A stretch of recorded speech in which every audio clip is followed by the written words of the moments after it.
ถ้าว่าเฮามีความตั้งใจเฮาเฮียนด้วยตนเองก็ได้เรื่องภาษาอังกฤษนี่บอกเลยว่าเฮียนด้วยตนเองก็ได้เขาเป็นคนแบบว่าตั้งใจให้ละเขาจึงอยากให้ครู่บังคับสอนอย่างสินะจริงๆนะเขาอยากเป็นภาษาอังกฤษเขียนบ่ได้ภาษาอังกฤษแค่ให้เว้าสื่อสารได้ก็พอสบายดี โอ้ย สบายดีครูอ๋อฝากเนื้อฝากตัวเป็นลูกศิษย์ในเด้อ โดย ครูอ๋อสอนภาษาหยังซุมื้อนี่ ภาษาอังกฤษ โอ้เป็นครูอ๋อเป็นครูสอนภาษาอังกฤษบ่ แม่นแล้ว ว่ามีหับสอนพิเศษบ่ ก็มีอยู่ อ๋อออนไลน์ได้บ่ออนไลน์ได้บ่ ได้ แบบ สมมุติว่าบ่หน่อยอยากไปเรียนได้บ่ ได้ เท่าไหร่ครูคิดจะได้ เรื่องนั้นค่อยลม ค่อยลมหลังไมค์ หลังไม บ่ ค์ อ๋อ แม่น บ่หน่อยก็อยากเรียนได้จริงๆนะอยากเรียนภาษาอังกฤษ ถ้าอยาก เป็นคนที่แบบมีความตั้งใจอยากเรียนนะถ้าครูสอนภาษาอังกฤษนะนี่ตอนแรกคิดว่าเพิ่นสอนภาษาทั่วไป อังกฤษโดยเฉพาะเลยบ่ แม่นมันจะมีบางโรงเรียนเนาะบางโรงเรียนถ้าว่าวิชามันจะมีวิชาเสริมถ้าว่าโรงเรียนนั้นวิชาเสริมบ่มีคนสอนเฮาก็จะต้องได้สอน2วิชา อ๋อเคยสอนวิชาอื่นนํแต่วิชาหลักแม่นอังกฤษ แม่น อืม มันแล้ว มื้อนี้คิดจะได้มาอยู่เมืองไทยอีกนี่ คิดฮอดเมืองไทยแฮง โอ้ อยากมาสงกรานต์แต่ว่ามาบ่ทัน อ๋อเป็นหยังคือมาบ่ทันค่าสอนบ่ คุณตาเสียทึกช่วงสงกรานต์ อ๋อ จริงแล้วแบบมันพักให้1 อาทิตย์ จ้า อืม คุณตาเสีย นั่นแหละ แล้วขณะที่ ฟังลาวเขาเอิ้นว่าพ่อเฒ่า อ๋อบ่ พ่อของแม่ เสียใจนำเด้อ โดยเข้าใจ อันนี้บ่ได้ตั้งใจอยากถามมันได้เพิ่นบอกในคลิปเลยนะทุกคนคือบ่น้อยนี่เห็นคลิปเพิ่นนี่หลายคนนะเอาไปรีแอคชั่นนะบ่น้อยก็เคยเอาไปรีแอคชั่นสงกรานต์นี่ปิดเทอมหรือยังหรือว่าบ่ทันปิด ยังบ่ได้ปิดเทื่อ แต่มาปิดตอนไหนมาปิดหลังนี่บ่ แม่นประมาณเดือนหน้าเดือนต่อไป เดือนต่อไปนี่ปิดเทอม แม่น เอาซุมื้อนี้ยังสอนอยู่บ่ล่ะ แม่น มาจังซี่แล้วผู้ใดสอน ตอนนี้คือยังปิดสงกรานต์ อ๋อ ที่เฮามา อยู่ลาวเฮายังปิดสงกรานต์อยู่ มืออื่นแบบยังคือพอมาเนาะมันกลายสงกรานต์หน้อยนึง จ้า แต่ว่าบ่ทันได้กลับนะ จ้าแสดงว่าสงกรานต์บ้านเฮานี่เปิดจักโมงเปิดวันที่เท่าไหร่วันที่เท่าไหร่ สงกรานต์บ้านเฮาก็เริ่มตั้งแต่วันที่10 11 อ๋อฮอดวันที่ วัน เท่าไหร่ ที่ฮอดวันที่21ให้กลับไปสอนนักเรียน ครูกลับเมื่อใดล่ะ รถทัวร์ ตอนนี้ครูพักสงกรานต์นะครับ ทุกคนหวังว่าสิแลนด์มาเล่นอยู่เมืองไทย แต่ว่ามาบ่ทัน เนี่ย เพิ่นเบิดแล้ว จริง ๆท่านนะครูอยากไปบ่ อยากไป มันมีอีกที่หนึงที่เพิ่นเปิดให้เล่นอยู่พระประแดง ยังเล่นอยู่นะ ไกลบอก อ่าพระประแดงก็อยู่สมุทรปราการเพิ่นยังเปิดให้เล่นแต่วันที่21 22ที่21 22มันยังเปิดให้เล่น กลับไปสอนแล้ว อ๋อครูกลับไปสอนแล้วเนาะบ่ทันอีกเนาะ ป้าดครับพี่น้องบ่หน่อยนี่เป็น FC เพิ่นเด้ก็บ่อยากถามเพิ่นหยังหลายดอก อยากถามความรู้สึกเนาะตอนเห็นเพิ่นเฮ็ดคลิปเกี่ยวกับวันเด็ก เห็นเพิ่นให้เป็นหยังคือให้ครู บ่แม่นวันเด็กที่อันตัวให้ วันไหว้ครูนะ วันบ่าย วันครูวันครู วันครูฝั่งไทย แม่น แล้วทีนี้คือมี FC หรือว่าแม่น FC ทางฝั่งไทยส่งคลิปเป็นคลิปวิดีโอที่ว่าครูอ๋อมักที่สุด คือเป็นคลิปที่ว่าครูสอนนักเรียน เพลงวันไหว้ครูที่บอก แม่นวันครู แล้วถ้าได้เบิ่งคลิปนั่นย่ำใดคือแบบให้ทุกครั้งเลย เป็นหยังคื คือ อมัน ให้ เข้ากับชีวิตตัวเอง แล้วก็เห็นในความแตกต่างน้อยหนึงระหว่างครูทั้ง ทาง สอง ทางบ้านเฮากับ แม ทางบ้าน นเพิ่น แมน แตกต่างเรื่องใดเรื่อง กะน้อยหนึงเนาะคือมันจะมีแบบไหว้ครูแล้วเพิ่นก็นบกับนบแท้ๆหั้นนะคือทางบ้านเฮายังบ่มีแบบ ยังบ่มีนบเนาะ แม่นยังบ่มีแบบนบกะกาบคือแบบออกมาจากใจ จ้ะ ของ จ้ะ ลูกศิษย์แต่ว่าฝั่งลาวลูกศิษย์กะฮักและแบบอยากเฮ็ดคือทางฝั่งไทยแต่อาจจะมีความแตกต่างในการ การสอนแตกต่างกันเนาะ แม่นระบบการสอนกะจะบ่คือกัน สิ่งที่ให้ในมื้อนั้นก็คือคลิปนั้นมัน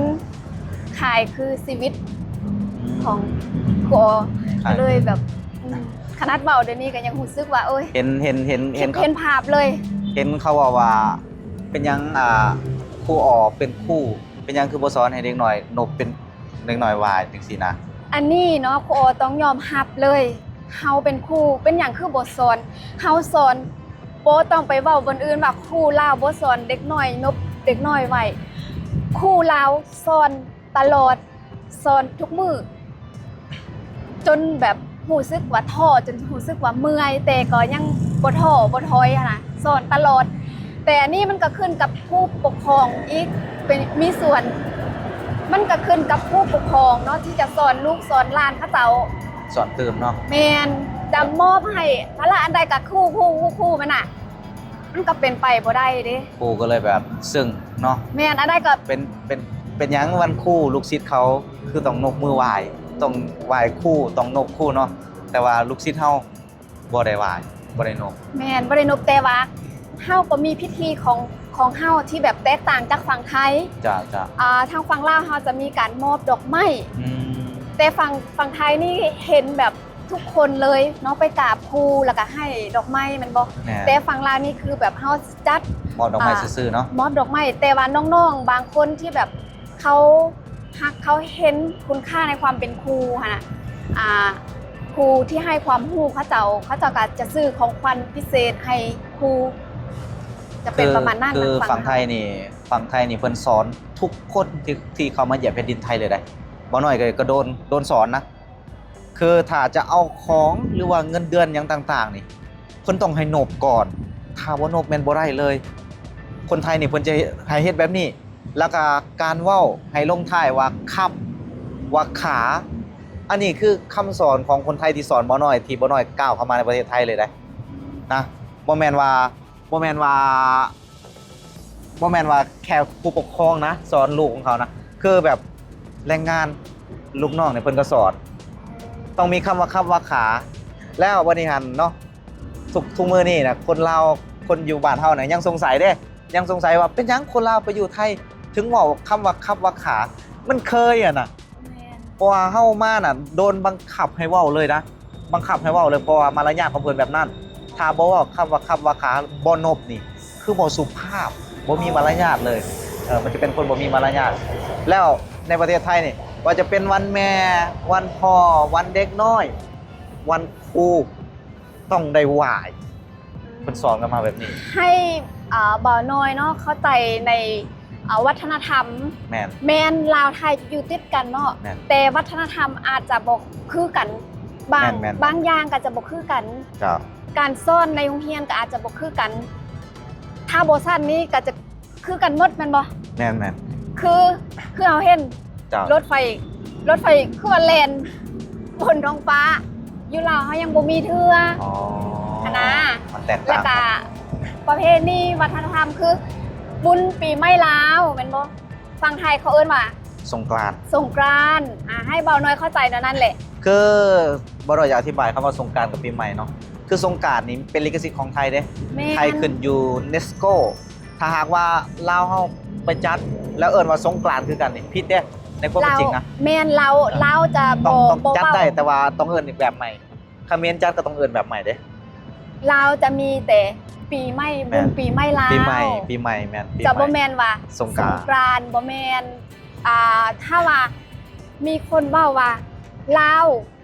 ก็มีแบบคำที่ว่าสงกรานต์เนาะเป็นของลาวมันบ่แม่นลาวเขาจะเอิ้นว่าบุญปีใหม่ลาว อันบ่น้อยขออนุญาตถามครูเรื่องหนึง โดย คือครูสอนภาษาอังกฤษเนาะบ่น้อยนี่อยากเรียนภาษาอังกฤษแต่โดนแล้ว แต่บ่มีโอกาส เอา วันนี้บ่น้อยสิไปเรียนนํครูเด้สิไปเรียนภาษาอังกฤษนํครูนะจริงๆนะอันนี้คือเรื่องจริงเลยบ่น้อยนี่อยากพัฒนาตัวเอง สิ่งที่บ่น้อยอยากเป็นภาษาไทยเป็นแล้วเขียนได้แล้วอ่านได้แล้ว แต่ต่อไปอยากเขียนภาษาอังกฤษอยากอ่านได้อยากเว้าได้สิไปเรียนนํครูบ่น้อยอยากถามเรื่องเงินเดือนของครูได้หลายบ่สอนภาษาอังกฤษ โอ้โหเงินลาวเงินเดือนผู้ออวะพอใดอันนี้เว้าตรงๆเลย พ พ่อเว้าได้เนาะ แม่น ได้2 ล้าน อ๋อ2 ล้านกีบ แม่น คือ คนลาวก็ต้องเว้ากีบเว้าบาท แม่น บ่ได้ 2 ล้านกีบคือ แม่น บ่น้อยนี่อยากเรียนภาษาอังกฤษแต่ว่าบ่น้อยสู้ราคาฟังนี่บ่ได้ไงบ่น้อยบ่น้อยก็เลยอยากถามเงินเดือนครูหลายบ่น้อยก็เลยอยากขอไปเรียนน้ำครูจังซี่นะ อ๋อ 2 ล้านกีบต่อเดือนเนาะ แม่น ก็เท่ากับประมาณ 3,000 นิดๆเนาะ แม่น 3,000 ประมาณ กว่าบาท 3,000 บาท สอนภาษาอังกฤษแพงนะทางนี้นะแพงนะบ่น้อยเคยไปถามเลยนะคือแพงมากเลยนะ อ๋อ ถามภาษาอังกฤษนี่ ฝั่งลาวนี่บ่ได้แพงปานนั้น 2 ล้านกีบ 3,000 บาท โอเคครับ พี่น้องนะก็อยากถามเพิ่นซำนี้แหละเนาะก็มาพอหน้าพอตาบ่น้อยก็เป็น FC เพิ่นติดตามเพิ่นมาตลอด ครูอรันสอนชั้นใด อ๋อ ครูอสอนชั้นใด สอนสั้นใด อันเรื่องสอนเนาะครูอนี่ยังบ่ได้จบเขาเอิ้นว่าปริญญาตรีบ่ได้จบปริญญาตรีใด อ๋อครูบ่ได้จบปริญญาตรี แม่นยังบ่ได้จบเทื่อแต่ถ้าว่าไปเรียนต่อนี่มีโอกาสแต่ว่าเฮายังเลือกที่จะบ่ไปเทื่อ เลือกมาสอนก่อน แม่นเลือกมาสอนก่อนเพราะว่างบเนาะกว่าจะได้เรียนอะมันบ่แม่นง่ายอยู่ฝั่งลาว คือตอนนี้ คือเฮาฮู้หั่นแหละ ตอนนี้ตากล้องของเราสงสัยว่า อืม ครูนี่สอนสั้นใดสั้นประถมหรือป .5 หรือม .1 ม .2 ม .3 แม่น สินะ นั่นแหละจึงว่าจึงบอกตั้งแต่ต้นก่อนเนาะคือแล้วเขาจะถ้าว่าบ่จบปริญญาเขาจะบ่ให้สอนมปลาย อ๋อ ให้สอนแต่มต้นหั้นนะครูอ๋อจึงเว้าว่าครูอ๋อยังบ่ บ่ ได้ ได้ จ จ บบ ปริญญาตรีอ๋อ แม่น เจ้าเจ้า ถ้าว่าครูอ๋อจบปริญญาตรีในระบบสอนชั้นสูงสอนมปลายได้ครูอ๋อก็ได้ไปสอน แต่ว่าโรงเรียนที่ครูโอสอนเดี๋ยวนี้ครูโอได้สอนมปลายคือสอนมสองแล้วก็มสี่แล้วก็มหก บ่สามารถสอนมากกว่านั้น เพราะว่าเฮายังบ่ได้จบสูงไปกว่านั้นเฮายังบ่ได้รับบทสูตรเหล่านั้น คือถ้ามเจ็ดนี่เขาสิบ่ให้สอน เพราะหลักสูตรของเฮา แต่ ยังบ่ฮ ถ้า อด บ่ เนาะ มีแท้ๆนี่สอนจำเป็น อ๋อ ก็ต้องได้สอน ถ้าว่าโรงเรียนนั้นมันบ่มีครูภาษาอังกฤษแท้ๆนะ เข้าใจ สอนสวยได้แต่ว่าสิ่งสำคัญคือสอนม.7 เป็นปีจบสั้นมันสำคัญหลายคือเฮาต้องเอาคนที่ว่าจบปริญญาตรีปริญญาโทมาสอนมันจึงจะได้คุณภาพนะประมาณนั้นซึ่งครูอยังบ่ได้จบปริญญาตรีแต่เพิ่นก็ให้ไปเรียนโตอแต่ว่า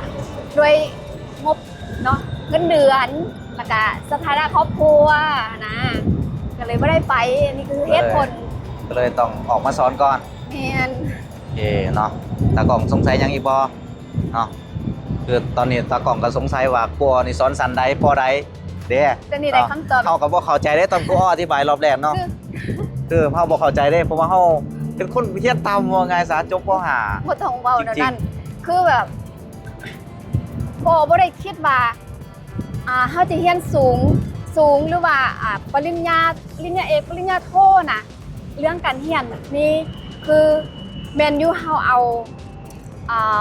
ใบประกาศเนาะแต่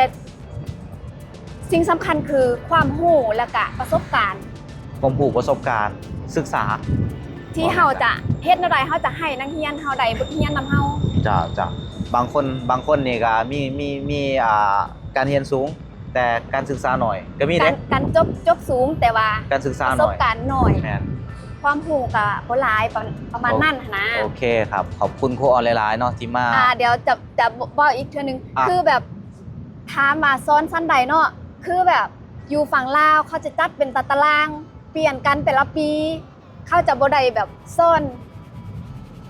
ปีนี้เนาะครูอซ้อนคือม.2 กับม.4 กับม.6 ปีหน้าอาจจะเปลี่ยนสินะคือปีแล้วครูอสอนม.3 แล้วก็ม.4 แล้วก็ม.5หั่นนะ แต่ละปีสอนบ่ซ้ำสั้น แม่น สอนเปลี่ยนสั้นตลอด ต้องเปลี่ยนกัน โอเค แม่น ครับเนาะก็ขอบคุณหลายๆนะครับ ทุกคนที่มารับชมนะครับบ่หน่อยก็เป็น FC เพิ่นโอ้ยแลนมาไกล ครูอก็เป็น FC บ้าง อยากมาทายน้ำคู่อ๋อแลนมาไกล เห็นอยู่ จริงๆทักหาเพิ่นแต่รอบแล้วเนาะแต่รอบแล้วเห็นเพิ่นมาไทยก็เลยว่าโอ้อยากทายน้ำเพิ่นเด้เพราะว่าเคยเอาคลิปเพิ่นไปรีแอคชั่นนะครับผมเนาะก็ติดตามเพิ่น เนาะก็อยากทายน้ำเพิ่นก็ขอบคุณหลายๆที่มาออกช่องบ่าวน้อยนะครับโอ้ตัวจริงน่ารักนะครับพี่น้องน่ารักนะตัวจริงเพิ่นเนาะเป็นคนที่แบบ ขอบใจ สมกับเป็นคู่สมกับเป็นคู่ว่าซั่นซะเรื่องสอนภาษาอังกฤษอย่าลืมบ่าวน้อยทักไปแน่นอนจริงๆบ่าวน้อยบ่ฮู้ว่าเพิ่นสอนภาษาอังกฤษคันบ่นำพ้นบ่าวน้อยทักไปเรียนน้ำโดนแล้วอย่างเช่นคนบ่มีความรู้แบบบ่าวน้อยนี่ใช้เวลาโดนบ่สิเป็น บ่ดนถ้าว่าเฮามีความตั้งใจเฮาเฮียนด้วยตนเองก็ได้ เรื่องภาษาอังกฤษนี่บอกเลยว่าเฮียนด้วยตนเองก็ได้ เขาเป็นคนแบบว่าตั้งใจให้แหละเขาจึงอยากให้ครู่บังคับสอนอย่างสินะ จริงๆนะเขาอยากเป็นภาษาอังกฤษ เขียนบ่ได้ก็ทางฟ้อให้เว้าสื่อสารได้ก็พอนะครู่คิดแพงบ่คิดว่าแพงบ่ บ่แพง ซ้ำเงินเดือนครู่บ่ บางทีก็อาจจะบ่ซ้ำ โอ้ถ้าสั้นบ่หน่อยสิให้ซ้ำเงินเดือนครู่เลย แต่ให้ครู่สอนบ่หน่อยให้เป็นได้บ่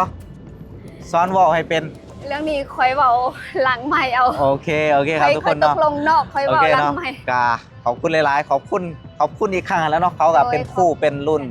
เอื่อยเฮาเนาะกาเป็นเกียรติหลายๆที่มาออกช่องนะถึงว่าเพิ่นจะยอดซับบ่หลายซ้ำเฮาแต่ว่าประสบการณ์การเฮ็ด YouTube เพิ่นอาจจะหลายกว่าเฮาเนาะเพิ่นถึงสามารถแบบสอนเด็กหน่อยนำสิ่งดีๆ จากฝั่งไทยไปสอนเด็กหน่อยบ้านเฮานะครับถือว่าดีนะครับ ทุกคนเนาะที่เพิ่นทั้งสอนเด็กหน่อยทั้งเฮ็ด YouTube ดีนะบ่หน่อยถือว่าดีนะได้สิได้สัมผัส ว่าบ้านอื่นเมืองอื่นเขาเฮ็ดกันจังไดเขาอยู่กันจังไดเขาเคารพกันจังไดเขาต่อแถวแบบใดเนาะในการเอาของซื้อของล่อรถต่อแถวเด็กน้อยบ้านเฮาต่อบ่ ก็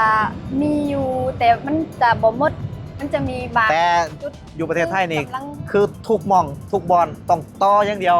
แม้แต่เขาไปขี่ยังต่อได้เด้อจริงๆบ่หน่อยถ่ายหลายคลิปแล้วบ่เชื่อไปย้อนไปเบิ่งในคลิปบ่หน่อยเขาไปขี่นี่ก็ยังต่อแถวเขาไปขี่เขาไปเหี่ยวในเมืองไทยนี่อีหลีระเบียบตัวนี้นี่คือแบบอยากให้ครูเอาไปถ่ายทอดให้บ้านเฮาอันนี้หน่อยบ้านเฮาเนาะระเบียบตัวนี้มารยาทหนึ่งนี่เรื่องนบมือไหวสองนี่คำว่าโดยนี่อยากให้เด็กหน่อยบ้านเฮาฝึกใส่หลายๆที่เด็กหน่อยบ้านเฮาบ่กล้าใส่นี่เพราะว่าบ่มีคนนำบ่มีคนนำหน้าบ่มีคนพาไปใส่บ่มีคนบังคับให้ใส่จริงๆนะถ้าหากว่ามีคนบังคับให้ใส่นี่เชื่อเลยว่าเด็กหน่อยบ้านเฮาต้องเว้าคำว่าโดยต้องรู้จักยกมือไหวแล้วก็รู้จักต่อแถวเนาะอยากฝากครูนำเนาะให้ไปสอนเด็กหน่อยเนาะ ใจ ซ่องนี่ฝากอยู่บ่เนาะนี่คนหูเบิดแล้วมั้งซ่องนี่คนที่ตามบ่หลายทอบ่หน่อยเนาะ อ๋อ ฝากเนื้อฝากตัวนำเนาะฝากซ่องเดซองครูอรดา ครูอรดา ฝากไปติดตามเนาะ เป็นภาษาอังกฤษเนาะ แม่น โอเค ป็นภาษา ครับทุกคนเนาะถ้าผู้ใดอยาก ครูอรดา ไปติดตามไปให้ความรู้นะครับผมสำหรับเรื่องมารยาทเรื่องหยังก็แล้วแต่นะครับก็ฝากไปติดตามช่อง สามารถตำหนิครูออได้ นะครับ ครู เนาะ พร้อมที่จะรับคำตำหนิติชม ครับผมเนาะก็ขอบคุณหลายครับ สวัสดีครับ สวัสดีครับ ส ผม บายดี สวัสดีซองบาโบน้ำเด้อ สบายดีซ่องพี่โบ